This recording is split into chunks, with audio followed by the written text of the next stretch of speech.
connects 2 on the x-axis with 3 on the y-axis. And it connects 5 on the x-axis with 3 on the x-axis. That's where we get the coordinate points, right? The coordinate of this point would be 5, 3. And so those are the two numbers together. 5 for x is connected with 3 for y. And the equation of the straight line tells you all the connections. If this line would go on to forever in both up here and then way down here, then it would connect all the points that have a certain relationship. We can put the equation of the line into 2 forms. So the first form you probably know the best is called the gradient-intercept form. That's it.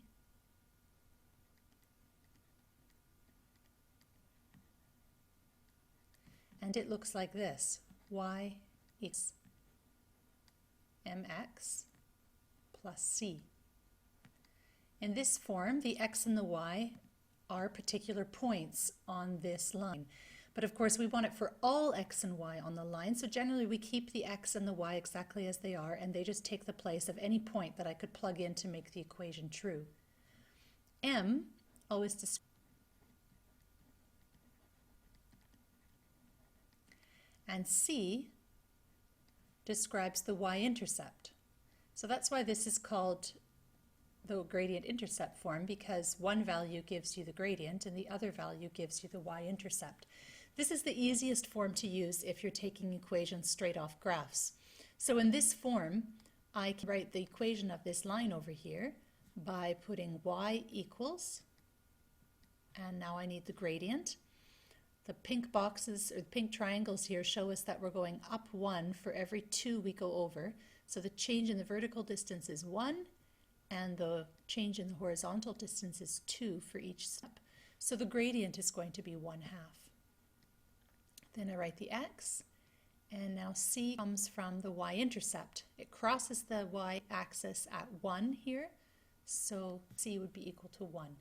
And that's the equation of this line in gradient-intercept form. But there's another form we can use, and this one is called the general form. And this one has less to do with a picture of the graph, but it's very useful in algebraic purposes. So in general form, we want everything on one line rather than having possible fractions like this. And so we write that with a coefficient times x plus a different coefficient times y is equal to c. This is a different c than that. It's not necessarily the intercept, although it can have something to do with it. But these are just 3 different coefficients, a, b, c, that are in front of each term. This is the x term, this is the y term, and this is the constant term that has no variables, so it doesn't change even when x and y change.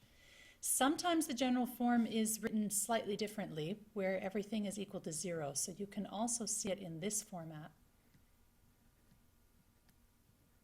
And sometimes math books will use lowercase letters instead of uppercase letters for this, but it's all the same, just slightly different versions of the general form, so sometimes this looks like this. Okay, our textbook uses this form, so this is what I'll use for this year. I can change this into general form using a bit of algebra. So if I start with y equals 1/2 x plus 1, and I want to get everything without any denominators, that's the advantage of general form, is that it doesn't have fractions. Sometimes it's an easier form to deal with depending on the equations you're looking at. So I want to get rid of this fraction, so I'm going to multiply both sides, the whole side, by 2. And if I do it to that side, I also have to multiply this side by 2. So I get 2y. Now I have to expand the 2 over the bracket, so 2 times 1/2 will just leave me with a single x, and 2 times 1 is 2. Okay, and I want x to be first, so in general form we usually like the x term to be positive if at all possible. So I'm going to leave x on this side and bring the 2 over here and the y over here. So I'm going to subtract 2 from both sides, and I'm going to subtract 2y from both sides. So subtracting 2 from here is going to leave me with -2. If I subtract 2 from here, it's going to be gone. And then I subtract 2y from this side, so then there's no 2y anymore. And over here I have x still minus 2y. Okay, so I've just switched sides. Now I almost have it in general form, but I've got the sides mixed up. Since these two things are equal, I could just rewrite that the other way around. X minus 2y equals negative 2. So that's the equation in general form. This is the equation in gradient-intercept form. They both describe this line, the exact same line. It's two different forms of the equation. The type of problems that you're going to do in this section involve finding the equations of lines given a certain amount of information. You always need a point and the gradient. So here, for example, I have an equation of the line passing through this point with gradient 5. That's the minimum amount of information you need. Sometimes you'll be given other information that you have to use in order to find the point and the gradient. When you find the equation of the line, there are actually two popular methods that you can use. Your textbook only shows you one, but I suspect that you've also learned another one in other grades. I'm going to show you both because sometimes the first method is easier and sometimes the second method is easier, and you'll see that in the examples that I show you, and then you have to decide which method to use. It's of course best if you know both, but you can just stick with one method. You just have to be aware that some problems are going to be tougher for you if you're not flexible in using both methods. So here's the method from your textbook first. Let's call this method 1. So I'll write this here, and for each problem I'll show you using both methods. Method 1 uses the gradient formula to find the equation of the line. So we don't have to learn any new formulas. We just simply use gradient equals y2 minus y1 over x2 minus x1.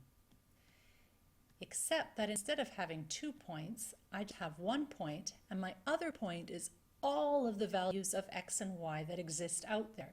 So I'm sort of looking for the gradient between this point and all the other points on the line, which I'm just going to call xy. So instead of y2 and x2, my second point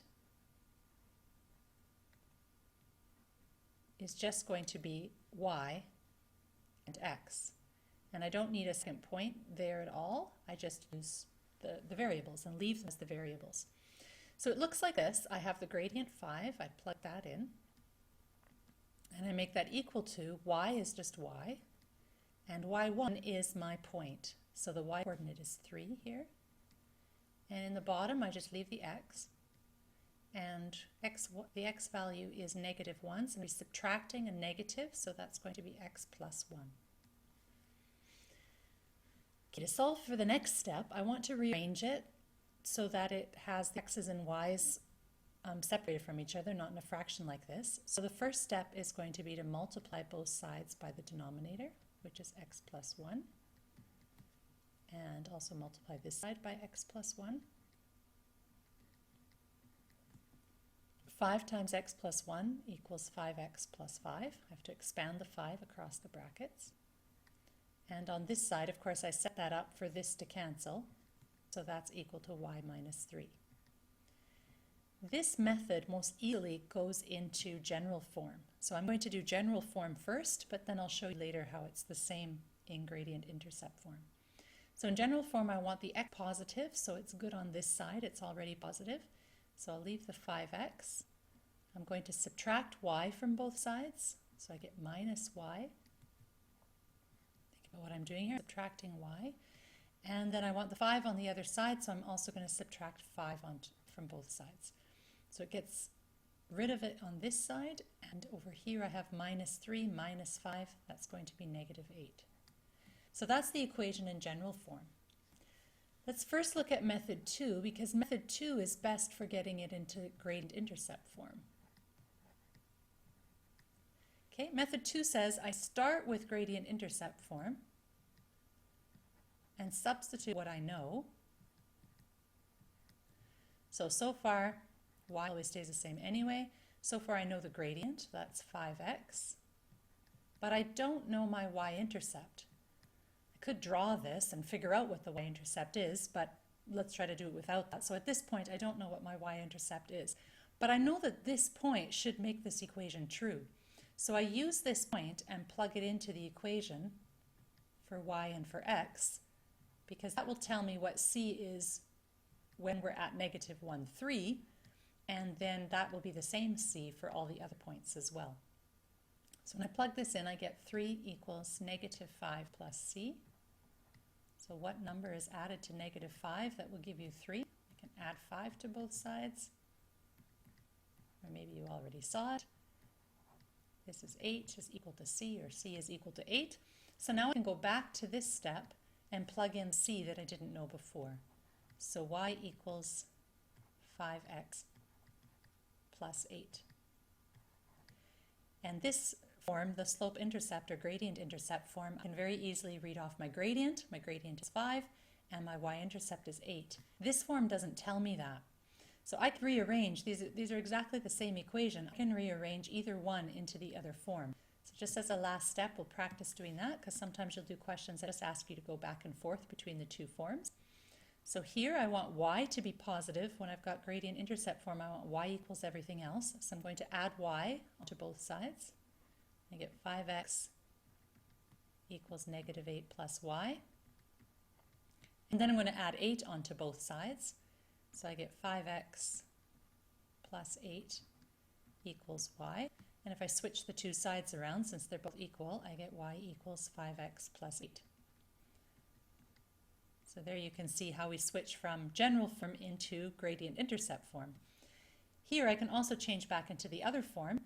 X is positive and by itself, so I'm going to keep it on that side. I'll subtract 8 and subtract y from both sides.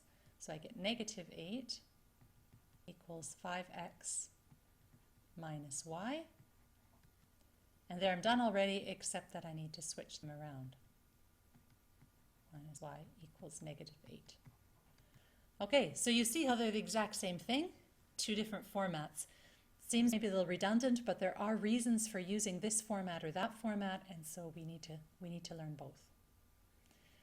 Going to show you two more examples using method 1 and method 2. The video is going to get a little long, so if you're feeling comfortable with this, you could try a few problems and then come back to this if you get stuck to see the other examples. The other examples are trickier because they use a lot more fractions and things like that in them.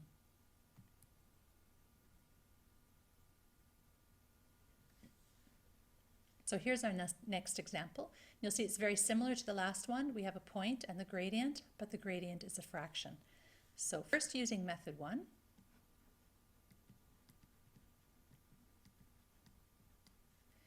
I'm going to set my gradient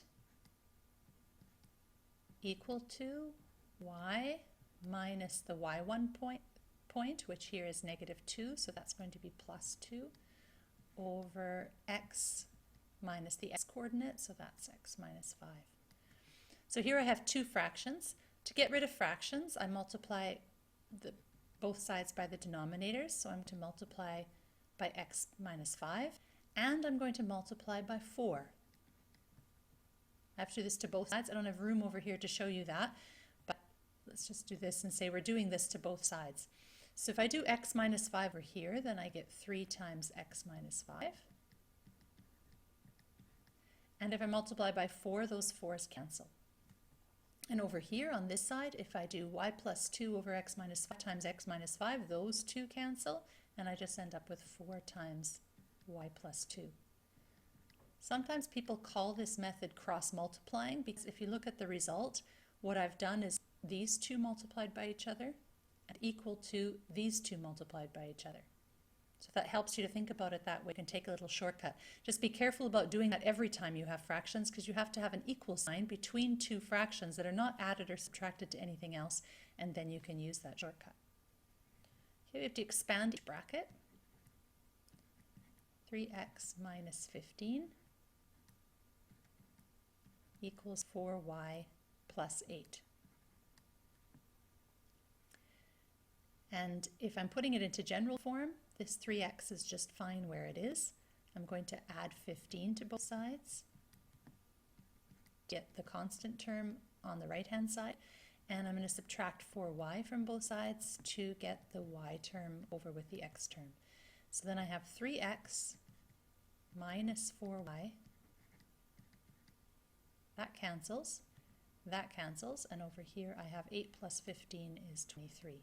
So that's already in general form. If I now use method 2, the gradient-intercept form, you'll see that with fractions, this form is quite tricky. So if I do y equals mx plus c to start off with, and I already know the gradient, but I need to solve for c, so I'm going to plug in my coordinate points. There's the y point, gradient is 3/4, multiply that by 5, and then add c. So then I get -2, and now I have to multiply fractions. This is like 5/1, so that becomes 15/4 plus c. So to find out what c is, I do -2 minus 15/4. If that's equal to c, and here you start to see what's a bit complicated. I have to be good at fractions. So -2 is -8/4. Make common denominators. And then I get -23/4 is equal to c.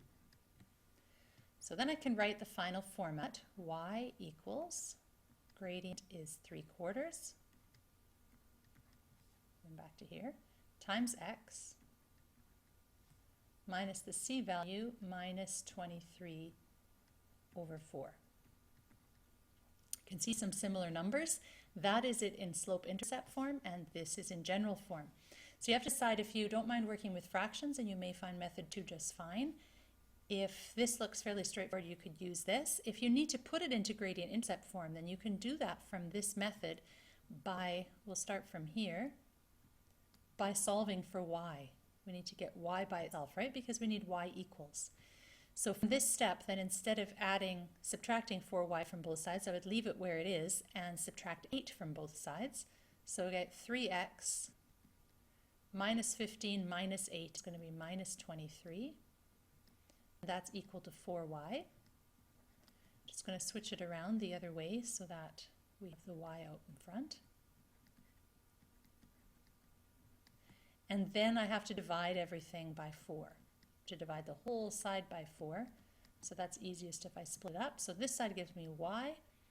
I get 3x over 4, that's 3/4 x. Minus 23/4 is minus 23/4 as a fraction. Okay, so same thing. This is in slope-intercept or gradient-intercept form, and they're in general form. Likewise, if I like method 2, I can switch this into general form. I take whatever fraction is down here. Again, you want to get rid of the denominators, so I'm going to multiply the whole side by 4. And then I multiply this side by 4. So I get 4y equals 3x minus 23. And then I rearrange this to put the x first. I'm going to go up here.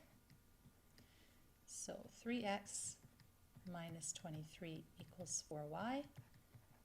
And then subtract 4y from both sides, so I get 3x minus 4y. And add 23 to both sides, so I get 23. Okay, lots back and forth. One more example, a different type of problem. And then we're done, but we have a little bit to get through here. See, this is quite a crucial and long section. We're going to find the equation of the line joining 2 points in this one. So I haven't been given the gradient, but using the gradient formula, I can find the gradient from these 2 points. And then after that, it's the same as before. So I don't know what the gradient is yet, but I'll plug in my 2 points. This is my second point, so that's my y2. First point is my y1. Second point x. First point x, subtracting negative means I add 1. So I get -2/3. So that's my gradient. Then I can plug it back into this formula. If I'm using method 1, I would plug it back into this formula, And now I have 2 points to choose from. So when I put my y and my x here, the part I subtract, I can do either point. Your textbook uses this point, so I'll show you that this one gives you the exact same result. This example is in your textbook, and then they use point A in the end, but I'm going to use point B. So y minus 3 and x minus 2. Do this cross multiplying thing, so I get 3 times y minus 3. Take the negative sign always with a numerator number, so I'll take negative 2 times x minus 2, and then get 3y minus 9 equals negative 2x plus 4. Sorry, switched colors. And now I have to put the x, I want it positive, so I'll bring that over onto the other side and add 2x to both sides, and then add 9 to both sides. So I get 2x plus 3y equals 4 plus 9 equals 13. That's in general form. And then again, I can rearrange it into gradient-intercept form, or I could use the second method to go straight into gradient-intercept form. We're going to stop there. You have a lot of practice to work on. This is a big section, so make sure you give yourself enough time to do it.